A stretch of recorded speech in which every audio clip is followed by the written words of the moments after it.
السلام علیکم ورحمۃ اللہ وبرکاتہ۔ الحمد للہ رب العالمین، الصلاۃ والسلام علی اشرف الانبیاء والمرسلین وعلی آلہ وصحبہ اجمعین۔ سیرت النبی صلی اللہ علیہ وسلم کے آج کے سیشن میں ہم دیکھیں گے کہ بنو اسد بن خزیمہ کا وفد آیا اور یہ 9 ہجری کے شروع میں ان کے وفد کے 10 لوگ آئے۔ اللہ کے نبی صلی اللہ علیہ وسلم اس وقت کچھ صحابہ کے ساتھ مسجد نبوی میں تشریف فرما تھے۔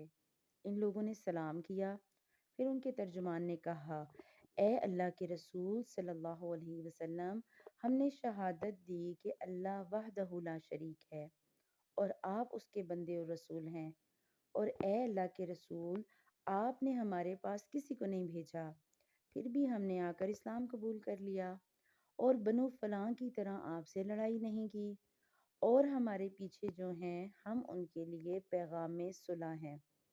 اس پر اللہ سبحانہ و تعالیٰ نے قرآن پاک میں سورۃ الحجرات کی آیت نمبر 18 نازل کر دی۔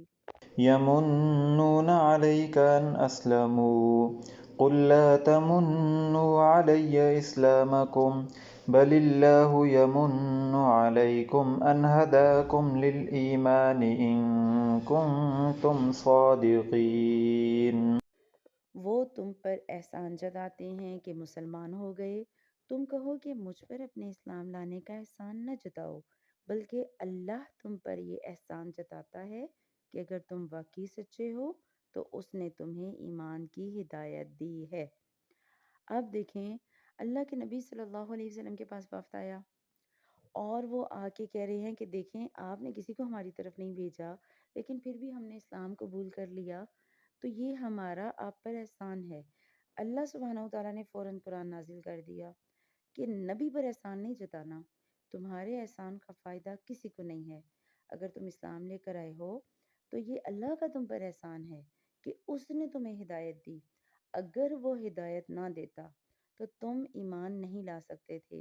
اور آپ دیکھیں کتنے خوش نصیب تھے وہ لوگ، جب بھی کوئی بات کرتے، کوئی غلطی کرتے، اللہ تعالیٰ فوراً قرآن نازل کر دیتے، ان کے بیٹھے بیٹھے قرآن نازل ہونا شروع ہو جاتا اور ان کو اس بات کے بارے میں منع کر دیا جاتا کہ ایسے نہیں کہنا یا ایسے نہیں کرنا۔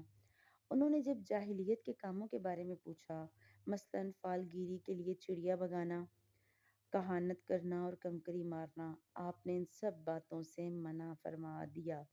چڑیا بگانا کیا کہ وہ پرندے رکھا کرتے تھے اور بگاتے تو اگر وہ دائیں طرف بھاگتی تو وہ سمجھتے یہ کام اچھا ہوگا، اور بائیں بھاگتی تو سمجھتے برا ہوگا۔ اسی طرح کہانت کرنا یا کنکری مارنا، یعنی پامسٹری، جیسے آج کل ستاروں کا علم کہہ لیں، اور آپ جو آج ہفتہ کیسا رہے گا، تو یہ سارے کام اسلام نے ہمیں اس کا ایک آلٹرنیٹ دے دیا ہے، اور وہ ہے استخارہ۔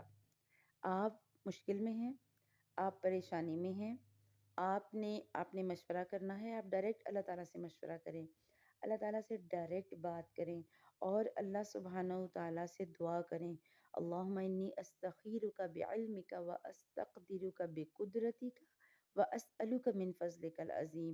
اللہ سے اس کے فضل عظیم کا سوال کریں، لوگوں سے مانگنے کے بجائے، چڑیا بگانے کے بجائے، کہانیاں سننے یا ستاروں سے پوچھنے کے بجائے اللہ سے پوچھیں۔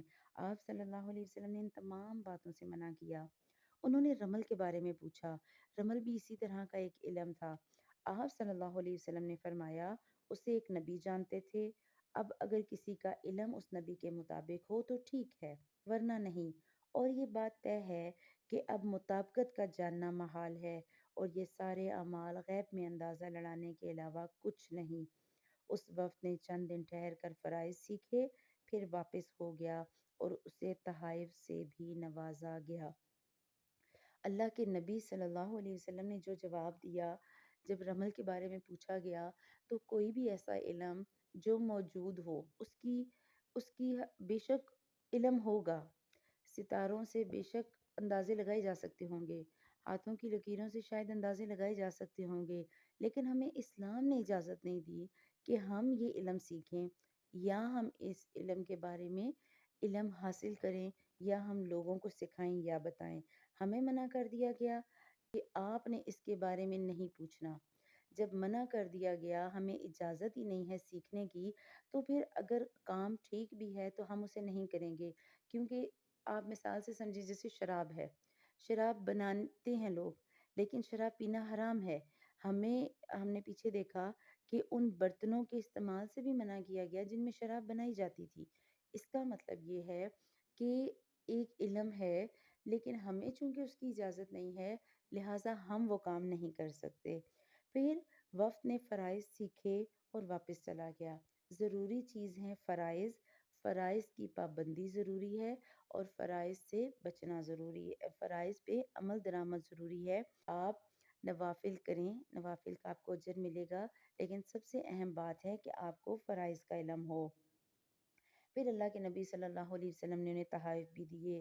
پھر تجیب کا وفد آیا۔ تجیب قبیلہ کندہ کی ایک شاخ ہے۔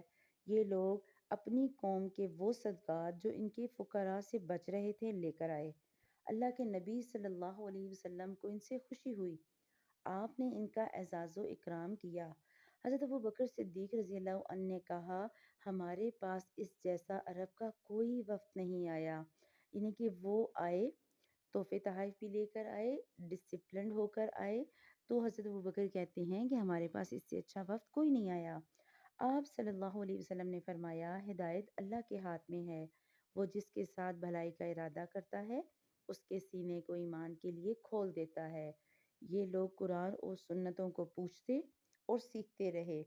پھر واپسی کا ارادہ کیا تو آپ صلی اللہ علیہ وسلم نے انہیں افضل ترین تحفے دیے۔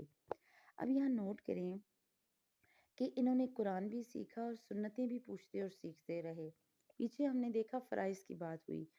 ایک بندہ جو فرائض سے آگے جا کر سنتوں پہ یا نوافل پہ آتا ہے تو اس کا اجر زیادہ ہے۔ پھر جب واپسی کا ارادہ کیا تو آپ صلی اللہ علیہ وسلم نے انہیں بہترین تحفے دیے۔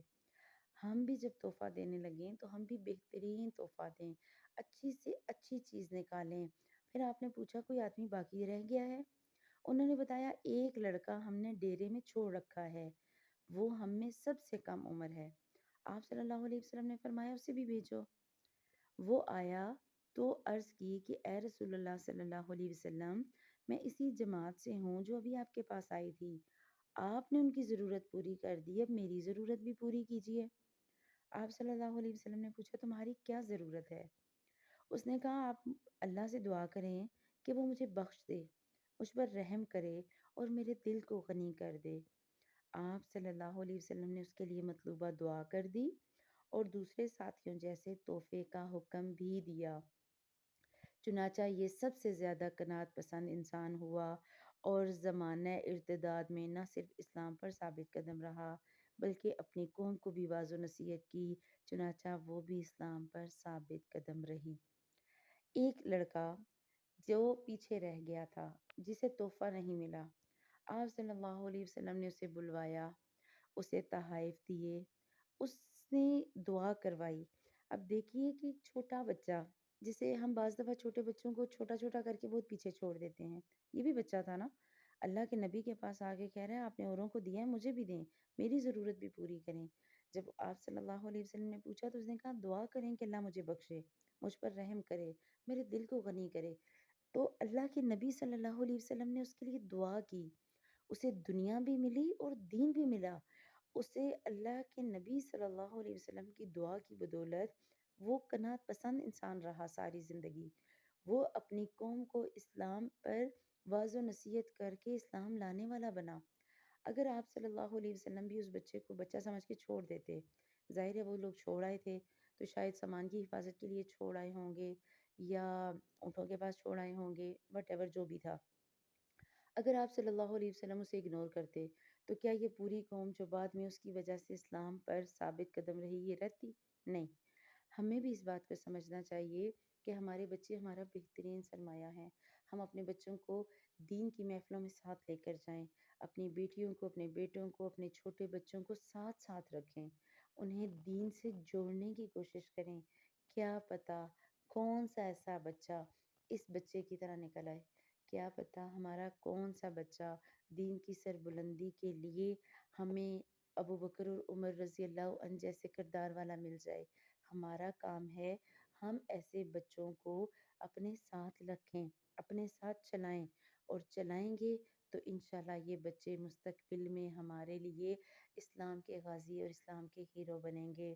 اللہ سبحانہ و تعالی ہمیں اپنے بچوں کی بہترین تربیت کرنے والا بنائے، ہمیں اپنے پیارے حبیب صلی اللہ علیہ وسلم کے اخلاق سے وہ سارے موتی چننے والا بنائے اور ان پر عمل کرنے والا بنائے، جو ہم سب کی شخصیات کو نکھار دیں، ہماری اولادوں کو ہمارے لیے بہترین صدقہ جاریہ بنائیں۔